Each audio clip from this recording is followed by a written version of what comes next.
Hello and welcome to the channel. ನಾನು Rashmith. 17 September ದಿನ ನಿಫ್ಟಿಯಲ್ಲಿ ಏನಾಯಿತು, ಅದೇ ರೀತಿ ನೆಕ್ಸ್ಟ್ ಟ್ರೇಡಿಂಗ್ ಸೆಷನ್ಗೆ ಯಾವೆಲ್ಲ ಲೆವೆಲ್ ಇಂಪಾರ್ಟೆಂಟ್ ಆಗುತ್ತೆ ಅನ್ನೋದನ್ನು ತಿಳ್ಕೊಳ್ಳೋಣ.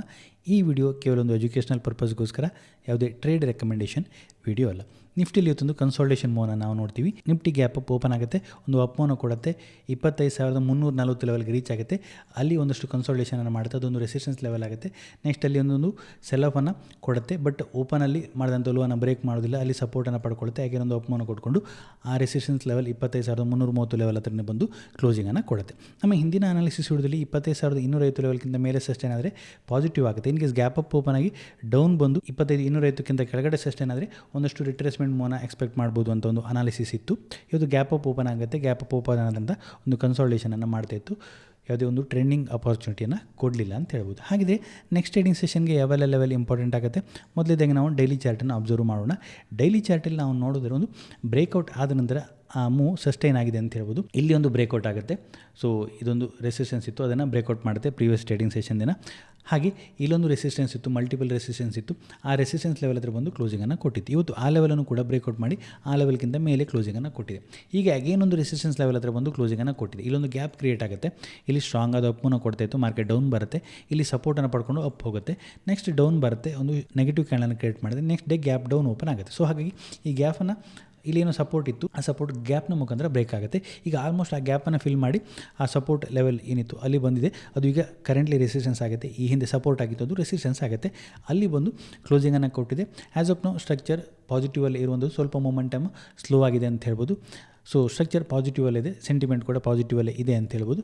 ಸೊ ನಾಳೆಗೆ ಯಾವೆಲ್ಲ ಲೆವೆಲ್ ಇಂಪಾರ್ಟೆಂಟ್ ಆಗುತ್ತೆ, ಸೊ ಮೊದಲನೇದಾಗಿ ನಾವು 25,340 ಲೆವೆಲನ್ನು ವಾಚ್ ಮಾಡಬೇಕಾಗುತ್ತೆ.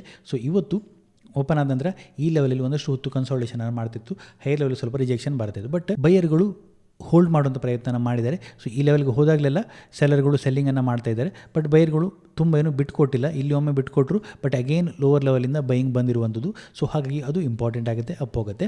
ಸೊ ಹಾಗಾಗಿ 25,340 ಲೆವೆಲ್ಗಿಂತ ನಾಳೆನೂ ಸಸ್ಟೈನ್ ಆಗ್ತಾಯಿತ್ತು ಅಂದರೆ ಅಗೇನ್ ಒಂದಷ್ಟು ಪಾಸಿಟಿವ್ ಮೂವೇ ಕಂಟಿನ್ಯೂ ಆಗ್ಬೋದು. ಇನ್ ಕೇಸ್ ನಾಳೆ ಏನಾದರೂ ನೆಗೆಟಿವ್ ಆಗಬೇಕು ಅಂತ ಹೇಳಿ ಇವತ್ತಿನ ಲೋ ಏನಾಗುತ್ತೆ ಅದು ಇಂಪಾರ್ಟೆಂಟ್ ಆಗುತ್ತೆ. ಆ ಲೋಕ್ಕಿಂತ ಕೆಳಗಡೆ ಬರಬೇಕಾಗುತ್ತೆ. ಇನ್ ಕೇಸ್ ಫ್ಲ್ಯಾಟ್ ಓಪನ್ ಆಗುತ್ತೆ, ಫ್ಲ್ಯಾಟ್ ಓಪನ್ ಆಗಿ ಡೌನ್ ಬಂದು ಈ ಲೆವೆಲನ್ನು 25,280, 270 ಲೆವೆಲ್ಗಿಂತ ಕೆಳಗಡೆ ಸಸ್ಟೈನ್ ಆಯಿತು. ಇವತ್ತಿನ ಲೋ ಏನಿರುತ್ತೆ ಆ ಲೋಕ್ಕಿಂತ ಕೆಳಗಡೆ ಸಸ್ಟೈನ್ ಆಯಿತು ಅಂತೇಳಿ 25,200, ನೆಕ್ಸ್ಟ್ 150 ಅದು ಸಪೋರ್ಟ್ ಆಗುತ್ತೆ. 200 ಸ್ಟ್ರಾಂಗ್ ಸಪೋರ್ಟ್. ಅಗೇನ್ 150 ಅದು ಬ್ರೇಕ್ ಆಯಿತು ಅಂದರೆ 150 ಟೆಸ್ಟ್ ಮಾಡುವಂಥ ಪ್ರಯತ್ನವನ್ನು ಮಾಡ್ಬೋದು. ಇನ್ ಕೇಸ್ 25,270 ಲೆವೆಲ್ಗಿಂತ ಕೆಳಗಡೆ ಸಸ್ಟೈನ್ ಆಗ್ತಾ ಇತ್ತು ಅಂತ ಹೇಳಿದರೆ. ಸೊ ಯಾಕೆ ಇವತ್ತು ಗ್ಯಾಪ್ ಅಪ್ ಓಪನ್ ಆಗುತ್ತೆ, ಅಪ್ ಹೋಗುತ್ತೆ, ರಿಜೆಕ್ಟ್ ಆಗುತ್ತೆ, ಡೌನ್ ಬರುತ್ತೆ, ಅಗೇನ್ ಈ ಓಪನಿಂಗಲ್ಲಿ ಒಂದು ಸಪೋರ್ಟನ್ನು ಪಡ್ಕೊಂಡಿದೆ. ಸೊ ಹಾಗಾಗಿ ಇಲ್ಲಿ ಸೆಲ್ಲರ್ಗಳು ಒಂದಷ್ಟು ಅಟೆಂಪ್ಟನ್ನು ಮಾಡಿದರೆ ಪ್ರೈಸನ್ನು ಡೌನ್ ಸೈಡ್ ಪುಷ್ ಮಾಡಲಿಕ್ಕೆ, ಅಗೇನ್ ಇಲ್ಲಿ ಬೈರ್ ಪ್ರೈಸನ್ನು ಅಪ್ ಸೈಡ್ ಪುಷ್ ಮಾಡಿದ್ದಾನೆ. ಅಗೇನ್ ನಾಳೆಯೂ ಡೌನ್ ಸೈಡ್ ಪುಷ್ ಮಾಡ್ತಾನೆ ಸೆಲ್ಲರ್.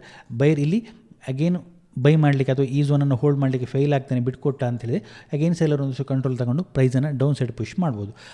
ಸೊ ಹಾಗಾಗಿ 25,270 ಇಂಪಾರ್ಟೆಂಟ್ ಆಗುತ್ತೆ. ಇನ್ ಕೇಸ್ ನಾಳೆ ಫ್ಲ್ಯಾಟ್ ಓಪನ್ ಆಗುತ್ತೆ, ಓಪನ್ ಆಗಿ ಈ ಲೆವೆಲ್ಗಿಂತ ಮೇಲೇ ಸಸ್ಟೈನ್ ಆಗುತ್ತೆ, 25,340 ಲೆವೆಲ್ಗಿಂತ ಮೇಲೇ ಸಸ್ಟೈನ್ ಆಗ್ತು ಅಂತೇಳಿ ಅದು ಪಾಸಿಟಿವ್ ಆಗುತ್ತೆ. ಇವತ್ತು ಸೆಲ್ಲರ್ ಒಂದಷ್ಟು ಅಟೆಂಪ್ಟನ್ನು ಮಾಡಿರ್ತಾರೆ. ಸೊ ಅವರ ಅಟೆಂಪ್ಟ್ ಎಲ್ಲವೂ ಫೇಲ್ ಆಗುತ್ತೆ ನಾಳೆ. ಸೊ ಹಾಗೆ ಬೈಯರ್ ಕಂಟ್ರೋಲ್ ತಗೊಂಡು ಪ್ರೈಸನ್ನು ಅಪ್ಸೈಡ್ ಪುಷ್ ಮಾಡುವಂಥ ಪ್ರಯತ್ನ ಮಾಡ್ತಾರೆ. ಸೊ ಇವತ್ತೊಂದು ಕನ್ಸಾಲ್ಟೇಷನ್ ಡೇಯನ್ನು ಮಾಡಿದೆ.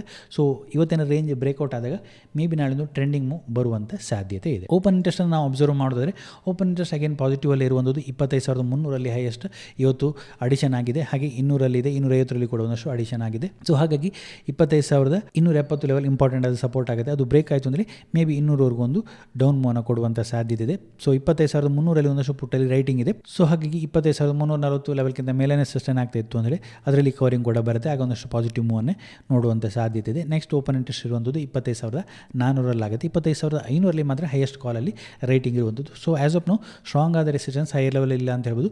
ಪುಟ್ ಸೈಡಲ್ಲೇ ಸ್ಟ್ರಾಂಗ್ ಆದ ರೈಟಿಂಗ್ ಆಗಿದೆ, ಸೆಂಟಿಮೆಂಟ್ ಸ್ವಲ್ಪ ಪಾಸಿಟಿವ್ ಸೈಡಲ್ಲಿ ಇರುವಂಥದ್ದು. ನಾಳೆ ಟ್ರೇಡಿಂಗ್ ಸೆಷನ್ಗೆ ಪಾಸಿಟಿವ್ ಆಗುತ್ತೆ. ಇದಿಷ್ಟು ಈ ವಿಡಿಯೋದಲ್ಲಿ. ನಿಮಗೇನಾದರೂ ಈ ವಿಡಿಯೋ ಇಷ್ಟ ಆಯಿತು ಅಂದರೆ ಲೈಕ್ ಮಾಡಿ, ನಿಮ್ಮ ಸಜೆಷನ್ಸನ್ನು ಕಮೆಂಟ್ ಮಾಡಿ. ಇನ್ನು ಹೆಚ್ಚಿನ ವಿಡಿಯೋಗಳಿಗಾಗಿ ನಮ್ಮ ಯೂಟ್ಯೂಬ್ ಚಾನಲ್ನ ಸಬ್ಸ್ಕ್ರೈಬ್ ಮಾಡ್ಕೊಳ್ಳಿ. Thank you.